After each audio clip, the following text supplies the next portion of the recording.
The horse industry is in an abusive relationship. Hold on, let me explain. I've started noticing a lot of parallels between how people talk about the horse industry, how they defend what's going on in the industry, and how they try to shut people up for criticizing the industry.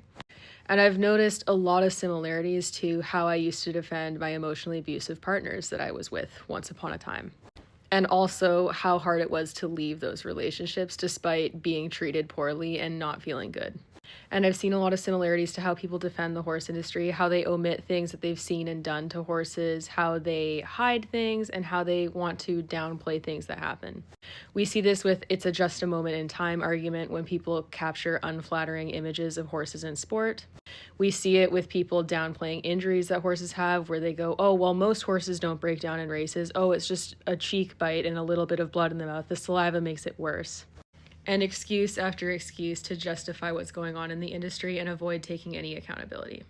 When I was in abusive relationships, I wouldn't tell my friends and family the whole truth of what was going on because deep down I was embarrassed and I knew that it wasn't okay, and I knew that they would tell me to leave that situation and I wasn't ready to.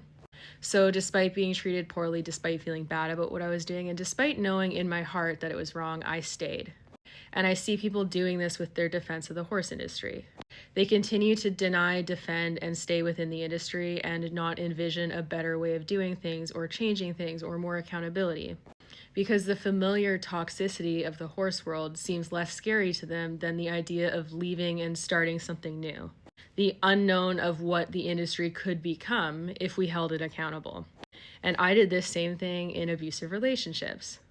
Despite the toxicity of the relationships and how unhappy I was, I stayed because the scariness of the unfamiliar unknown was more uncomfortable to me than staying with the familiar toxicity.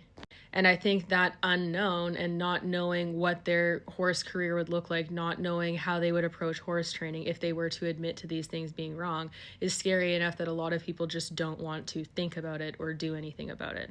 So they defend the indefensible, they make excuses, they look the other way, because trying to leave that situation is scary. And in leaving, you're ridiculed, ostracized, and made very, very uncomfortable by your community. You can get excommunicated by people you've been friends with for years and have been around for years if you criticize things that they want to enable. So there's a lot of pressure to stay silent and just allow things to happen and never criticize or verbalize anything.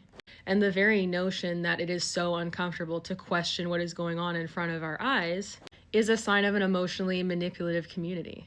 Because if you question the status quo, you are dogpiled by people criticizing you and belligerently getting mad at you for daring to